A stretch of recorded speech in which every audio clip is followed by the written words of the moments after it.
It's the award-winning tale of love conquering evil. Nashville Children's Theater brings us John Glor's adaptation of Madeleine L'Engle's A Wrinkle in Time. Join me as we learn more on this week's Arts Break. Mrs. Whatsit, couldn't you have warned us before you did What that? just happened? Charles Wallace, what the heck is going on? A Wrinkle in Time is Madeleine L'Engle's really groundbreaking juvenile novel, science fiction. It's good versus evil in a very basic way. Interestingly enough, that sounds very simple, but it's actually very complex. The themes that L'Engle's exploring are anything from divinity to quantum physics. She's everywhere with this, and there are extraordinary layers to it. Ultimately, it comes down to family. A family finding each other, coming together, and celebrating that. I don't believe in feelings.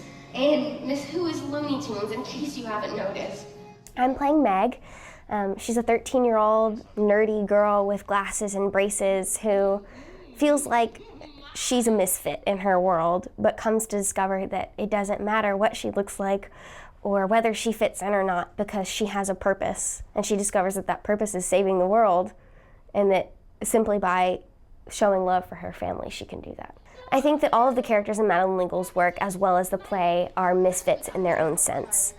She hit on a topic that we all face at some point in our lives where we do not feel like we fit in our current situation. Everyone has faults and flaws, and there's no way around that. And once you acknowledge that, it's very freeing. Time can be a slippery noodle. About 15 years ago was our first pass at Wrinkle in Time. We were really experimenting with a form of multimedia, but at that time it was basically still images. But really realizing that that's what this story needed, because you had to go from world to world, you had to do it quickly, you had to do it with flow. The worlds actually had to pull you to it. So we even knew then that multimedia was the way to go. What we are able to do with multimedia 15 years later is an astounding leap, because now we can really tell it in ways that a few years ago we only dreamed of. The worlds we go to are projected images behind the actors, and then another front projector that's projecting special effects and literally entire characters. So it lets us go some places that otherwise you can't go to on stage. How did we get here?